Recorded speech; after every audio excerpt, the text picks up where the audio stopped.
911. What is your emergency? I'm calling to report a possible crime. Reason Tell to them break to down the break door. down the door and go down, whatever means. Ma'am, I understand that we're worried about her and we're trying to find her, but we can't just break down the door. We have to have a reason. My nephew, her husband, came to my house this morning and told me that he did something to her. Okay, her I said, husband? Is he alive? He said no. It was a love story everybody believed in. She was the kind of woman a community builds itself around without even realizing it until she's gone. Nancy Metayer Bowen, 38 years old, vice mayor of Coral Springs, Florida, first Black and Haitian American woman ever elected to that city's commission, environmental scientist. Johns Hopkins graduate. Daughter of Haitian immigrants who crossed an ocean with nothing and raised a daughter who was about to take her voice to the United States Congress. Everybody who knew her says the same thing. She never met a stranger. She showed up to everything. Easter egg hunts for kids in the neighborhood, charter school meetings, senior events, commission hearings. If Nancy said she'd be there, she was already there early. That was just who she was. And he was her husband. Stephen Bowen, 40 years old, licensed radiology technician, chief operating officer of a faith-based nonprofit for Black men called Men of St. Luke, a Freemasons, a man of God, a community figure, the kind of man you're happy to see your daughter marry. She posted about him on every anniversary, called him her anchor. Twice in 2 different posts she used that exact word. Anchored, like he was the thing keeping her steady while everything around her was moving fast. Nobody had a reason to question any of it. But before you can understand what happened to Nancy, you have to know what she was already carrying when it did. I want to share some remarks around Black History Month. February marks Black History Month, as we had recognized today, this evening. It is a tradition that started in the Jim Crow era and was officially recognized in 1976. Black history aims to honor the contribution that Black people have made and recognize their sacrifices. This Black History Month, I reflect on all the contributions the Black diaspora has contributed globally. February 14, 2018. Parkland, Florida, Marjorie Stoneman Douglas High School. A gunman walked in and killed 17 people. One of the students inside that building that day was Donovan Metayer, Nancy's baby brother. He walked out alive. But what happened in that school never left him. He was diagnosed with schizophrenia, spent years in and out of hospitals. The family fought with him and for him every step of the way. In December 2025, they lost him. He was 26 years old. 4 days after burying her brother, Nancy posted about it publicly. She didn't grieve quietly. She never did anything quietly. She spoke his truth out loud because she believed other families shouldn't have to suffer in silence. And then, in the middle of her own grief, she set up a mental health fund in Donovan's name, still designing protection for strangers she'd never meet. That was Nancy. 107 days passed between the day she buried her brother and the day she died. In those 107 days, she never stopped showing up. Day 2, we just wrapped up our canvassing here in Randolph County. We were able to knock on some doors and encourage folks to go out to vote. Early voting starts tomorrow, January 14th, and ends December 31st. Please go out and vote. Don't wait till election 5th, election day, to go out and vote. Please ensure that you bring somebody with you, bring your friends, your family and friends, to ensure that we turn Georgia blue. She went to meetings. She attended events. She kept pushing every cause she'd ever committed herself to. She was planning her congressional announcement for Thursday, April 2nd, 2026. The support was there. Congressman Jared Moskowitz, who saw her the Saturday before she died, said it flat out afterward. Nancy would have won that race. She was 3 days away on the afternoon of Tuesday, March 31st, around 4 p.m. Stephen Bowen called his mother, told her he was having a panic attack at work, said he was going home to talk to Nancy about it. His mother had no idea there were any problems between them. She took the call at face value, a son in distress reaching out before a hard conversation. Investigators looked at that call differently. It was made before he even got home, before any conversation with Nancy, before anything had escalated according to his own account. He was planting a story. putting a witness in his corner who could later confirm he was emotionally unstable before the crime ever happened. His mother didn't know that. She just heard her son. A neighbor saw Nancy outside around midnight, walking her dog, alive, normal, her regular routine. That was the last time anyone outside that house saw her. Sometime after that, Stephen went upstairs. He found a pillow, found string. Tied the string around the pillow, tight enough to hold it firm against a gun barrel. Loaded the shotgun. The neighborhood outside was quiet. He intended to keep it that way. He fired 3 times. The force of those rounds was so massive that projectiles tore through the interior walls and blew out through the exterior stucco of the second floor. Debris fell onto the grass outside. The pillow muffled enough of the sound that not one neighbor called 911. Not one person heard a thing. Now sit with what it takes to build that silencer. You find the string, you measure it, you tie the knots, you secure the pillow to the barrel. Every single one of those steps requires calm, focus, a decision that has already been made. That is not what a panic attack looks like. That is not what a breaking point looks like. That is what a plan looks like from the inside. After the shots, he wrapped her in the comforter, put her inside black garbage bags, left her on the bed, walked downstairs. Stephen Bowen went to sleep. He slept in that house, 1 floor below her body, through the whole night. Wednesday morning, April 1st, 2026. Nancy Metayer Bowen was supposed to be at a city commission meeting. She never showed. Her colleagues texted her phone. Nothing. They text Stephen. He wrote back, texted her, she is not picking up. Then minutes later, where is she? Her car is not at home. He was inside that house when he sent those messages. Her body was upstairs. He typed those words anyway. At 8 a.m. a text went out from Nancy's phone to a city colleague. Subject line said discussion items, no body text, no attachments. Investigators believe Stephen sent it himself to make it look like she was awake and on her way, buying time.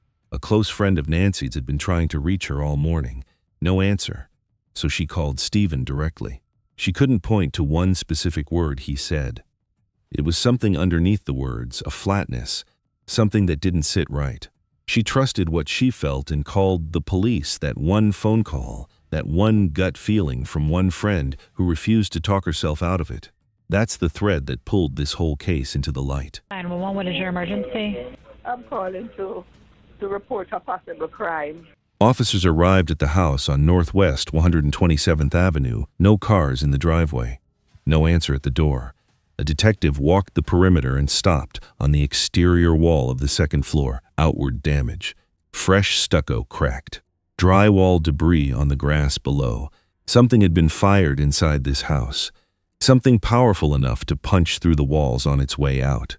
SWAT breached the rear door, cleared the first floor, moved upstairs.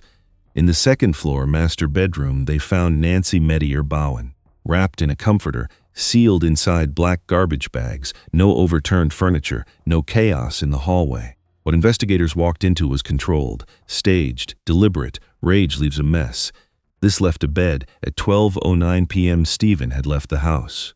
Before getting into his black Ford F-150, he removed the license plate from the truck. What he didn't know was that license plate readers across South Florida had already flagged the vehicle. Surveillance cameras at every intersection were logging every turn in real time.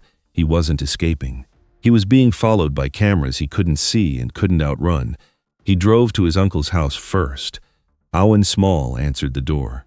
Something in his nephew's face stopped him cold. Stephen sat down and told Owen what he had done. Said he shot his wife 3 times the night before. Slept downstairs afterward. Described what he'd done with her body. Owen asked him why. 4 words: I couldn't take it anymore. No context. No explanation of what it was. What had been building inside that house for 3 years that nobody on the outside ever got close enough to see.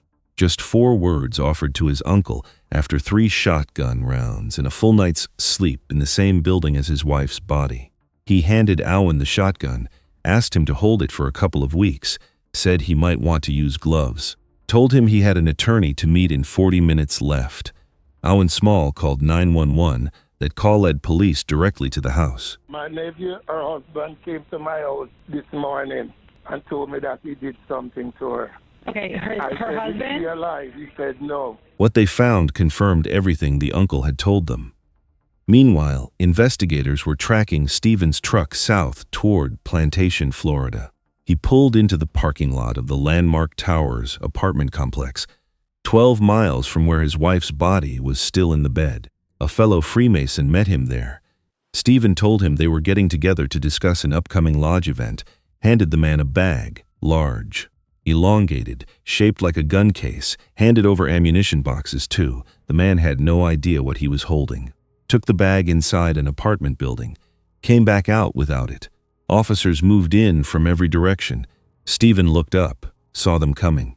The words out of his mouth are right there in the arrest report. "Oh, they're here for me. Not surprised, not confused, just done." The recognition of a man whose calculation had run out of road. He was handcuffed without incident. Immediately asked for a lawyer. Said nothing further. The shotgun was recovered from the apartment. His Freemason brother cooperated fully the moment he understood what he'd been handed. His uncle had already cooperated. Every person Stephen reached out to in those 24 hours made the right call. This is being investigated as a domestic violence incident. Her husband, Metayer Bowen, is in our custody. Cell phone video shows another scene about a dozen miles away. The area quickly engulfed by law enforcement. An apartment complex in Plantation. Sources, people we trust, telling Local 10 this is where Metayer Bowen was charged with first-degree premeditated murder and tampering with physical evidence held without bond. The Broward County Public Defender's Office was assigned to represent him and then filed a motion to withdraw. Too many of their staff had personal relationships with Metayer Bowen. Even the lawyers appointed to defend her killer had to step aside. That tells you everything about how wide her reach was. On Friday night, April 4th, hundreds of people filled the front lawn of Coral Springs City Hall. Nobody coordinated the colors. They just showed up in orange, her color, Florida M's color, white candles in the Florida night air. The vigil was translated live into Haitian Creole so the community she spent her life fighting for could grieve together wherever in the world they were watching from. Commissioner Joshua Simmons stood at that podium, the man who called her his battle buddy, his big sister. The man who said he was an attack dog for her and wouldn't let anyone talk to her any kind of way. He stood there 4 days after the last time he laughed with her and said, "Our commission is incomplete." He had her back in every room she walked into. The one place he couldn't reach her was inside her own home. Her family put out a statement. They didn't lead with the titles, didn't say vice mayor first or commissioner first. They said, "We knew her as a sister, a daughter, and a friend whose warmth and laughter filled every room." That's who she was before any of this. There are 2 ways to read those 4 words. I couldn't take it anymore. The first is a man who reached a breaking point. One catastrophic, unforgivable moment. The second is a man who tied string around a pillow in a residential bedroom so nobody would hear, fired 3 times, wrapped the body, slept until morning, sent deceptive texts to her colleagues, removed his license plate, drove across South Florida, passed the murder weapon through his church brotherhood in a public parking lot in broad daylight, and then gave 4 words as his explanation. Metayer Bowen was 38 years old. She was 3 days from announcing her run for Congress. She buried her baby brother and kept going. She set up a mental health fund in the middle of her own grief. She showed up to an Easter egg hunt the week she died and smiled in every photo and wrote her own caption. She called her husband her anchor. The trial hasn't started. No date has been set. Whatever is on the computer investigators pulled from that house. They called it one of the most crucial pieces of evidence in the entire case and haven't said another word about it. That answer is still locked away, but the 4 words are already in the record. Sitting next to burn marks on a pillow and 3 shells in a garbage bag, waiting,